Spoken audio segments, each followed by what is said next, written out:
Over the last 2 NBA seasons, I have made a prediction on who I think will win the NBA title, and I use strictly numbers and potentially predictive metrics to narrow down my decisions. Overall, I think my predictions went all right. In 2022, I chose the Celtics to win it all, and they came within 2 games of doing just that. Last season, I chose the Celtics again, and if it weren't for the Heat being the greatest 8 seed ever assembled, that might have panned out as well. So this season, I considered predicting the eventual NBA champs once again. By the way, I think it's going to be the Nuggets. But as fun as these experiments are, the reality is numbers will never get you all the way to the correct conclusion, no matter how many metrics you factor in. The game is just too unpredictable. And just a week into the NBA playoffs, we all got a jarring reminder of just how unpredictable it can be. But Game 2 of the Lakers-Nuggets series in particular really crushed my hopes of ever being able to pin down any sort of coherent prediction. After being down 20 points in the third quarter, the Nuggets crawled back and completed one of the largest comebacks in playoff history. Jokic is nearly perfect as usual to close out the game. Jamal Murray summoned his inner prime Michael Jordan for the millionth time to put a dagger in the hearts of Lakers fans, and we were all stunned. But why did this comeback feel inevitable? The Nuggets were dead in the water at one point in this game, and yet I never felt like they were completely out of it. In no universe should a Miami Heat team without Jimmy Butler and Terry Rozier beat a 64-win Celtics team by double digits. And yet, was this game really all that surprising? Has the NBA, and specifically the playoffs, become more unpredictable than ever before? In the past, it always felt like there were teams who skated past the first round, teams that seemed to be levitating above others on their way to the conference finals. But in today's NBA, all bets are off. Any team can win at any moment, regular season performance becoming more and more irrelevant to postseason success. But why is this? Here's a relatively normal win probability chart. The line starts in the middle, where both teams have a 50-50 chance of winning. The closer the line gets to the top or the bottom, the better one of the team's chances of winning becomes. In this game, the Bucks took an early lead and held on to it until the end of the game. This is normal. Game 2 of the Sixers-Knicks series was not.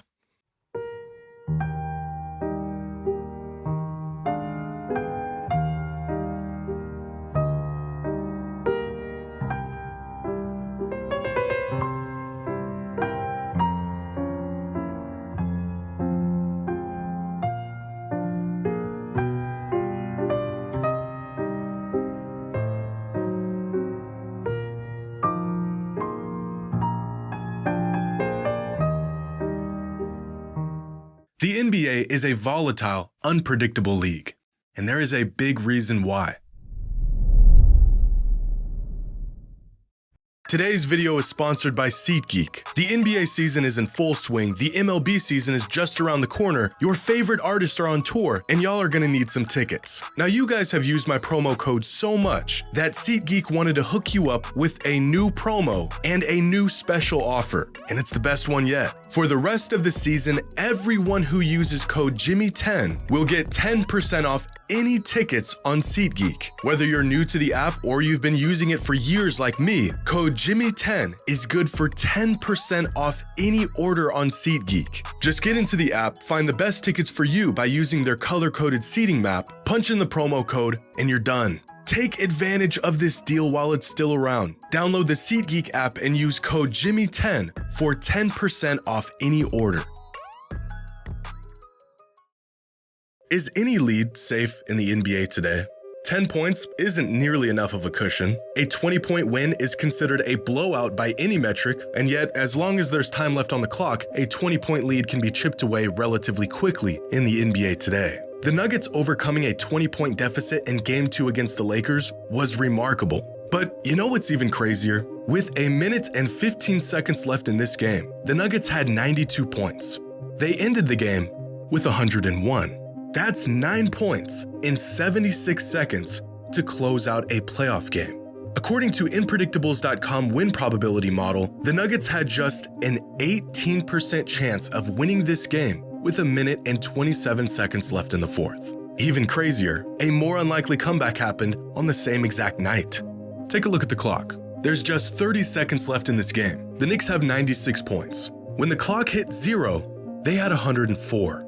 The Knicks scored 8 points in just 28 seconds to clinch a playoff win. You cannot predict this. There's no metric that will see this coming. There's no game plan or scheme to prevent this. The Knicks had just a 1.7% chance of winning this game with 47 seconds left on the clock. A couple three-pointers and free throws later, and those chances were all but irrelevant. And even when games don't come down to the wire like this, they are still completely unpredictable. In Game 2 of the Celtics-Heat series, Boston was favored by 15 points going into this game. They lost by 10 points. One of the best regular season teams in NBA history lost to a team missing 2 of their starters at home by double digits. The NBA is as volatile and unpredictable as it's ever been. Inpredictable.com's win probability model not only gives a play-by-play breakdown of how likely a team is to win or lose, it then uses this data to identify the most statistically unlikely comebacks throughout NBA history. Given a point deficit, time remaining, and ball possession, their comeback metric shows how likely a team was to win or lose based on how other teams have fared in that exact scenario over the past 10 years.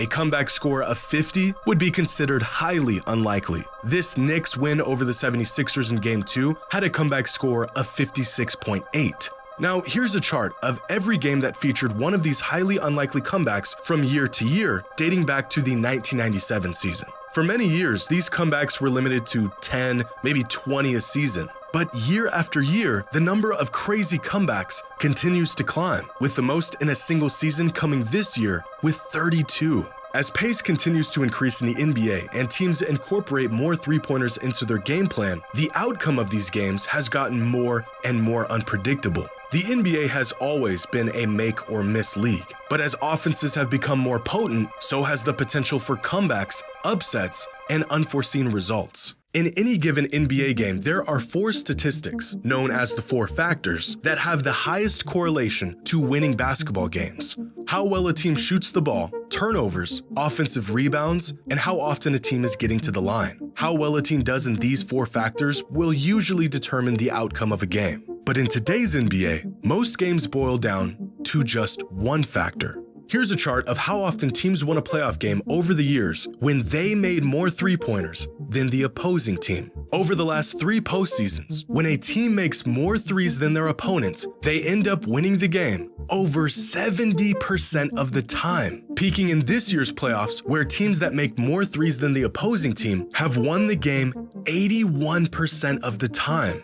More than rebounding, more than getting to the line, it's simply making or missing threes that have become the overwhelming factor that is deciding these games. When compared to the traditional 4 factors, making more threes than the opposing team is actually a better indicator of which team will win the game than any other metric right now. And you might be thinking, well, of course the team that hits more threes wins the game the majority of the time. But this wasn't always the case. In fact, in the past, hitting more threes had almost no correlation to whether a team was going to win or not.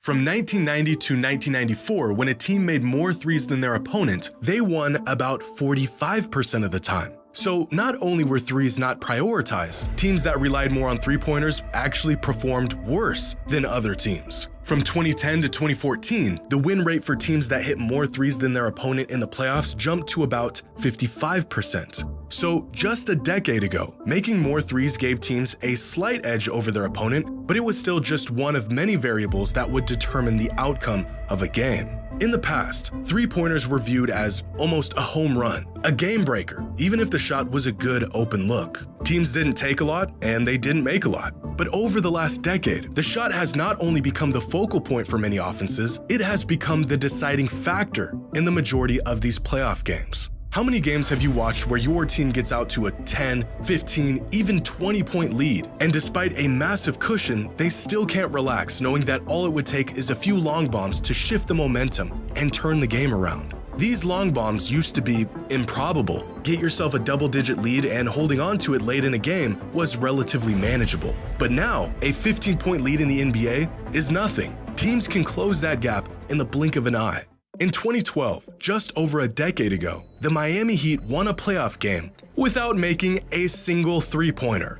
In those same playoffs, the Grizzlies had a game where they didn't make a single three and beat the Lob City Clippers by double digits. Here's a series in 2012 where the Jazz hit 9 threes throughout the entire series. Go back even further, and you'll see shooting volatility and the reliance on three-pointers dip even further. In 1994, the Celtics and Hornets combined for 13 made three-pointers throughout an entire playoff series. The Miami Heat just hit 13 threes in one half of a single game. Three-pointers are a high-variance shot inherently. High risk, high reward. When a team is only shooting 10 of them a game, this variance plays a marginal role on the outcome. The result of the game is a bit more expected. But when teams are shooting 35, 40 threes a game and hitting half of them, the game isn't just affected by these shots, the entire game hinges on the outcome of these shots. A team can miss a handful of shots and find themselves on the bad end of a 15-point run, and then flip the script, hit a handful of threes themselves, and seemingly out of nowhere, they have the lead. In their first 3 games against the Nuggets, the Lakers have held a double-digit lead at some point in the game. And yet, when watching these games, the score might as well be tied with how explosive the Nuggets' offense is. And this volatility has seen a spike in the postseason in comparison to the regular season this year.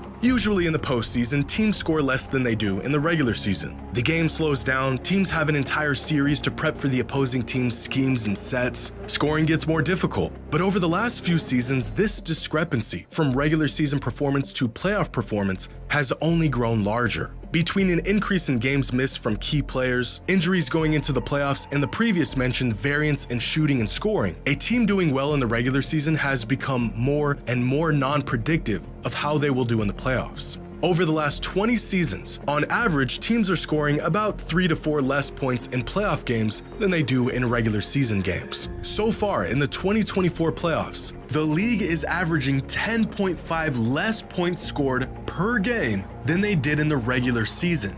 That is an unprecedented gap. This falloff in playoff scoring shows just how disconnected the regular season has gotten from the playoffs. This has always been the case, but it is far more prevalent now than ever before. Here's a moment in Game 2 of the Bucks-Pacers series. With less than 11 minutes left in the fourth quarter, the Pacers had a 4-point lead on the Bucks. That's a one-possession game. 5 minutes and 23 seconds later, the Pacers were up by 23 points. Here's Game 1 of the Suns T-Wolves series where the Suns were down 15 points with about 10 minutes left in the fourth. Within 2 minutes of game time, they were down by 25.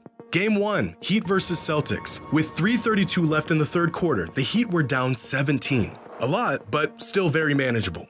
3 minutes later, the Heat were losing by 32 points. These kinds of scoring outbursts are happening all the time now, and they end up being the deciding factor of these games more and more often. Andrew Lopez of ESPN wrote a great article on this in March of this year, detailing the change in scoring variance the league has seen over the last few years and how some players and coaches are reacting to these scoring explosions. Victor Wembanyama said during his time in the NBA so far, he's learned a 20-point lead is nothing. Minnesota head coach Chris Finch was also quoted saying, "You see a lot of unpredictable results regardless of the point differential and the margins of the score. Like, wow, how'd that team beat that team?" And then you look at the column and they made 22 threes. There was a time where you weren't taking 20 threes in a game. It's all down to that. But the most eye-opening part about this article was this stat. When Steve Kerr began his tenure with Golden State, the Warriors strung together 114 consecutive wins when holding a lead of at least 15 points. Now, the longest active streak when taking a 15-point lead is just 35. No lead is safe, and any team can win at any time. I heard a really good analogy about how scoring volatility has altered the NBA, and it's probably the simplest way to understand exactly what's going on in these games.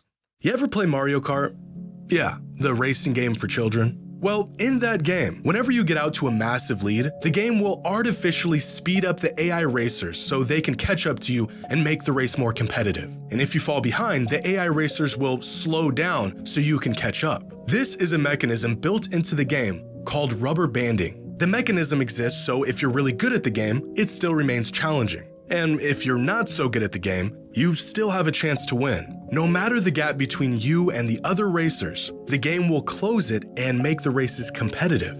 Scoring variance, three-point volatility, and shot making has triggered this rubber banding in the NBA. When a team jumps ahead by too much, the other team comes racing back. Got a team that is the deepest, most talented team in the league? Yeah, well, we have three-pointers, and we know how to use them. Just went on a hot streak, hit a bunch of shots, got out to a lead.